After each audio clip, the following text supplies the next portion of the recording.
Yes, that's me. Are you surprised by my appearance? Irminsul and the surrounding lands have been reproduced here as they were years ago. But this is just a realm of consciousness. We are manifestations of the same nature. Hence why we would appear exactly the same.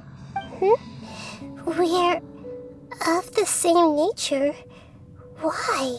Because you are me, and I am you. You are me in the new samsara. The new samsara? As Greater Lord Rukkhadevata, I'm the avatar of Irminsul. And you are the purest branch snapped from Irminsul. Imagine it this way. Even if a tree dies, its branches will eventually take root and grow, continuing the tree's life in another form. I'm merely the remaining consciousness of Greater Lord Rukkhadevata. The real me has presumably died a long time ago.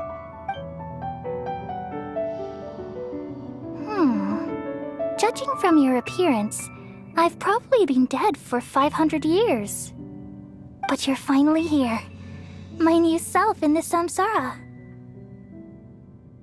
If this is true, then am I going to be a great Archon like you someday?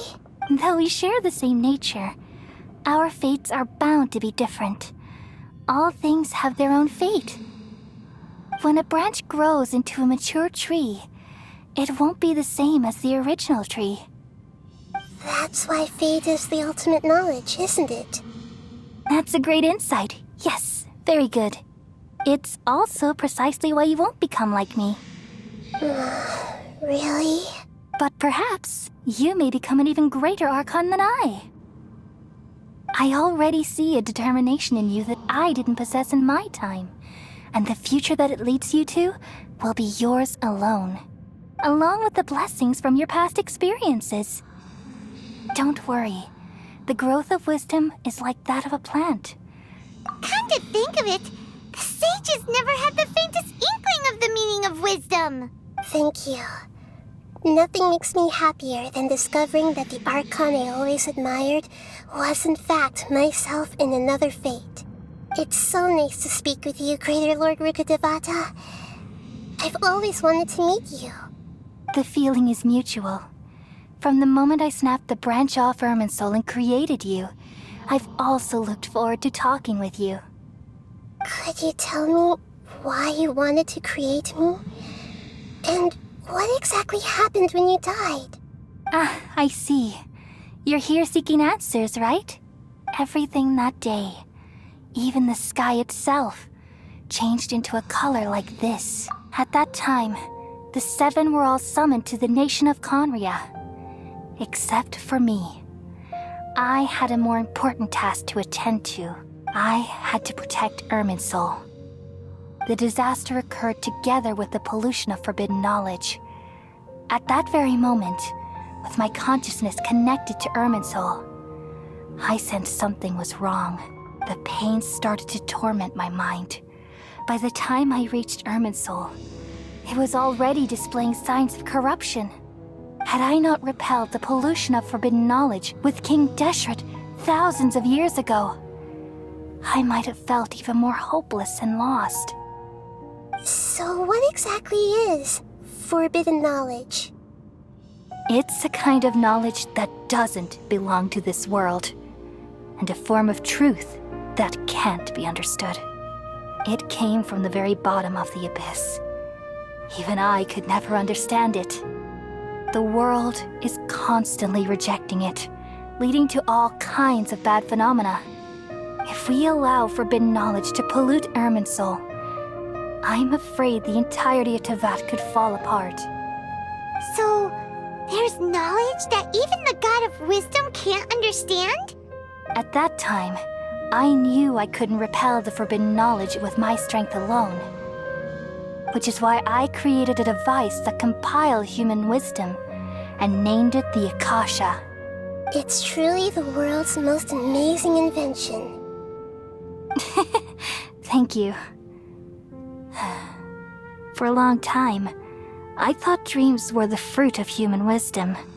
Though it was selfish to do so, I borrowed people's dreams using the Akasha.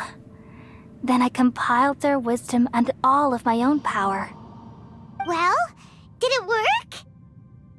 Thanks to the wisdom of the people of Sumeru, almost all the forbidden knowledge was cleared from Irminsul. But things didn't go as smoothly as I thought. I had a terrible headache, which gave me an uneasy feeling. And then I remembered that my consciousness was also connected with Irminsul. It brought me knowledge and wisdom, but vile corruption as well. From the very beginning, my existence had been polluted by the forbidden knowledge. Oh no. How could that happen? I've experienced that pain in your consciousness. It must have been a horrible experience. Yes, but my feelings weren't important. The important thing was that even if I died, my existence and everything related to me would continue to exist in Irminsul as memories and knowledge, meaning that the forbidden knowledge couldn't ever be permanently eradicated. And there's no way for me to eliminate myself. It would be a sort of paradox. So, I took the purest branch of Irminsul as my incarnation in the next samsara and left a trail of clues, all in hopes that you would come here and remove me and my pollution from Irminsul forever. Wait, no, I can't. So you realize what that implies. You are very smart indeed. Irminsul has all the knowledge and memories of this world. And as you've realized just now, removing me from Irminsul means I essentially will never have existed in this world. But this is the only way to save Irminsul. People love you so much and they've missed you so much over the past 500 years. I am exactly the same. So how can we just forget you like this? Is there really no other way? There must be something else I can do. You're the god of wisdom, Buer. You should know that there is no other way. But this is so cruel. I don't want to forget you. No need to feel so sad, Buer. As someone who delights in wisdom, you should feel joy at finally finding the answer. These are the words in their entirety, the answer you've been seeking all along. Let the world completely forget me.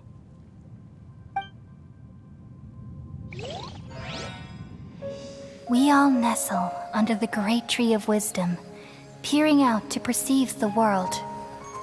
From the earth and from the rain, we perceive its wonders, until we become a white bird to perch atop a branch, and finally snap off the most important leaf. Once upon a time, I alone dreamed in this world. In my dreams, everybody would also dream after they fell asleep. Wild and wonderful thoughts would emerge from their minds. Some tumbled to the ground, and others floated to the sky, connecting all things in the world into one dazzling net. Among a plethora of worlds were numerous smaller worlds, all of fate, finding within the tapestry their brilliant glow. I gradually understood that these indescribable and constantly changing things are the most profound things in the world.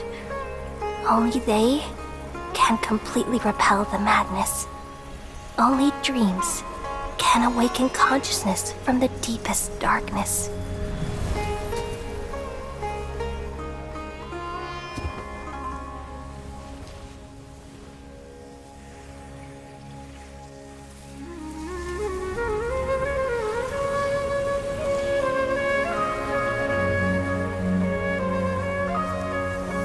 I'm the one who posed this question, yet also the one who sought a solution. Saving the world with the dreams of the people used to be my answer. And now, you've also found your own answer, and I shall return all the dreams to the people.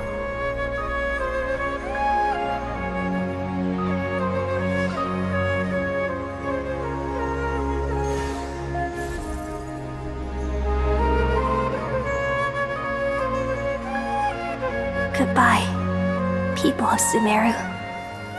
May you be blessed tonight with the sweetest of dreams.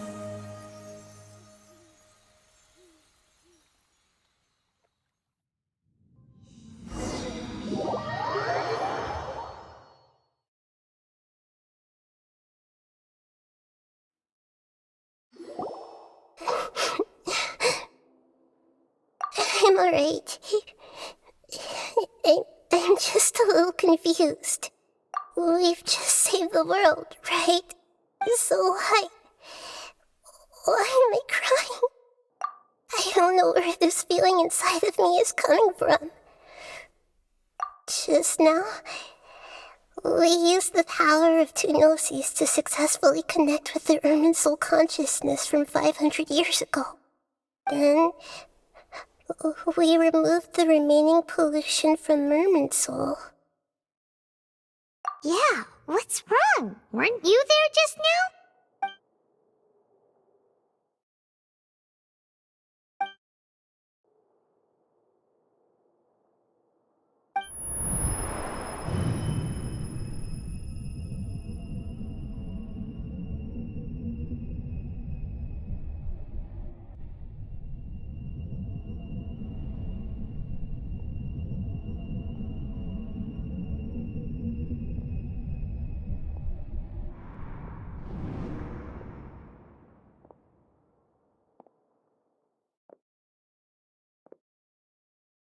Huh? That sound. I've been waiting here far too long, but finally... The doctor! What have you done? Just a type of sound wave that can quickly put defenseless people into a dream. As I expected, it doesn't have any effect on gods. This is the only thing of interest I found among the sage's research. I thought I'd take it for a little spin. Don't worry. I know you would never forgive me if I actually killed them. I'm here to negotiate with you. Naturally, I won't do anything dangerous that could potentially damage our relationship. Negotiate with me? I heard you had already left Sumeru. Why are you here again now? I left Sumeru, but I also stayed in Sumeru. Even the God of Wisdom is restricted by the habits of cognition. How disappointing. You mean there are many different versions of you in this world? An astute guess. Even the same individual will have different cognitions at different ages. A long time ago, I made a major decision in hopes of preserving all my perspectives of how I observed the world. Observation is the first step of any experiment, but observing the current world doesn't satisfy me. It lacks an important dimension. So I saved segments of all my ages and made them into independent individuals. That's all there is to it. Indulge me. How does the God of Wisdom find my method of seeking knowledge? It's an insult to the very concept of life. Life inherently has many rules and restrictions, each with its own significance and reason to exist. They can't be broken on a whim. Good. Amazing, even. Indeed, it's difficult for humans to make peace with themselves, not to mention oneself from a different period. Since you're in the academia, why wait until now to show up? You could very well have stopped us and helped that fake god. Simple. Let me ask you this. Would any staff member ever help the subject in the middle of an experiment? It was my experiment. So why should I interfere with the results? The Academia saw the plan to create a god as their ultimate goal, yet you only saw it as an ordinary experiment. You really are crazy. If the experiment succeeded, you would have had a new god on your hands. How would you have faced your own god then? Would you still take the same stance? Would you still hold the same view of yourself? I'm first and foremost a scholar. These results should be left to the judgment of the hypothetical me confronted with that outcome. But you're right. And that's exactly why I'm disappointed with the conclusion of this experiment. As an individual, you don't have any sense of belonging. You seem to have even fewer convictions than a typical scholar. Oh no, I certainly have my own convictions. They just don't fit your standards, that's all. All right, that's enough conversation for today. The experiment is over, and it's time to tidy up the equipment and reclaim any useful materials. For example, the Gnosis. Lesser Lord Kusanali, you're an intelligent Archon. I'm sure you understand the disparity in our combat abilities at this time. Besides, you have no way to use that Electro-Gnosis in battle. Didn't you say you were here to negotiate with me? Somehow, it's starting to seem like you intend to take it by force now. I'm merely stating a fact. After all, I'm also a scholar. Naturally, I hope to show proper respect and dignity to the God of Wisdom. Your hypocrisy is built on absolute confidence. I understand your scheme, but... what if I were to destroy the Gnosis now and awaken the heavenly principles? Awaken? Do you think that's really possible? The heavenly principles have been silent for many years, but the Gnosis are symbols of their control over Teyvat and all the laws. Will the destruction of a Gnosis attract the attention of the heavenly principles? And if so, how do the Fatui plan to deal with the consequences? Do you dare to gamble such a possibility with me? Gamble? How surprised. I thought you would show evidence or use rigorous reasoning to prove your point. The word gamble is the last thing I expected to hear from the God of Wisdom. But this is a clever move. You must have seen through me when I first captured your consciousness.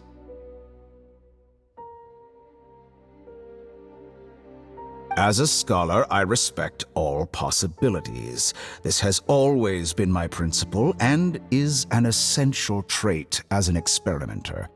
Indeed, I can't ignore this possibility.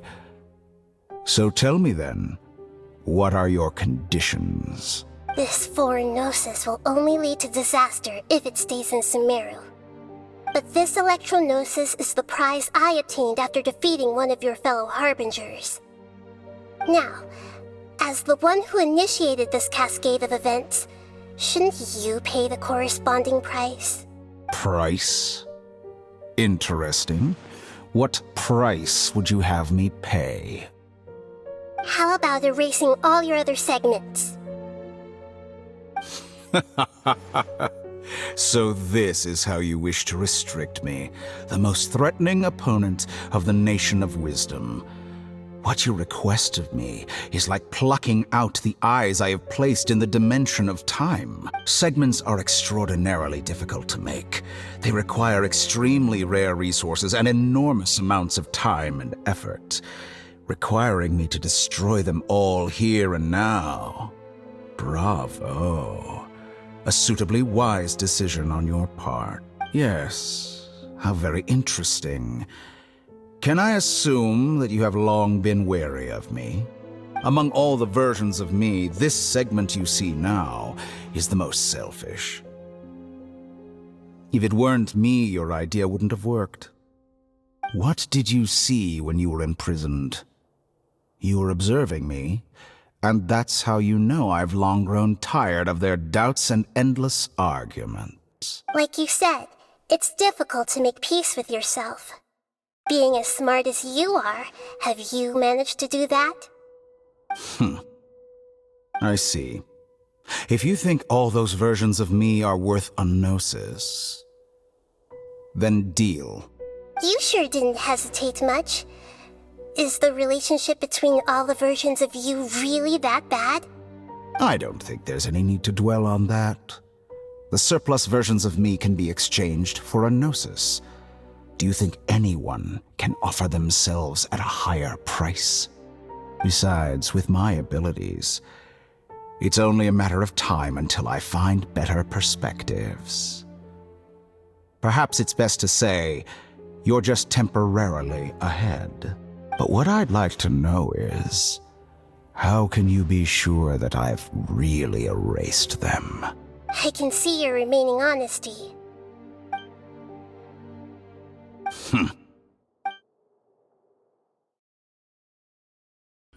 What a ridiculous decision! You can't be serious! How could I have been so short-sighted? You think this is the end? Wait. I'll have Please proof. wait. You'll make Good this moment riddance. count. You will regret this. Well, have you confirmed that it's complete? Here, take it. The future of Sumeru City will be in my hands alone. I will shut down the Akasha and let curiosity and the thirst for knowledge drive the realm of academics once again. There won't be any further gaps for you to exploit. It truly pains me that my academic achievements have never been appreciated in my homeland. Of course, I have no interest in being rejected by this city for a third time. Another chess piece. And where is your dendronosis? Don't be greedy, Harbinger of Snezhnaya. No, this is a different transaction. If you intend to turn off the Akasha anyway, then there's no further use for the Gnosis of Sumeru, is there? Besides, isn't it the Archon's duty to deliver what's desired of the Seeker? Oh, judging from your expression, you don't seem to find the idea very agreeable. Then let's think of it this way. Since you're the god of wisdom, how about I exchange some knowledge with you? People exchanging knowledge with the God of Wisdom is the stuff of legends. Yet here you wish to exchange knowledge for the God of Wisdom's property. Arrogant as that is, it has piqued my interest. Let me ask you, have you in all your mighty knowledge ever heard the rumor that the skies of Tevat are fake? Huh? That's the secret hidden by Ermin's soul concerning the truth of this world. Once I finish telling you about this, it will be time for me to say goodbye. With negotiations, we've all gotten what we wanted. I'm very glad I got to meet you like this. Your arrogance may know no bounds, and convictions may mean nothing to you. But I'll still listen to what you have to say.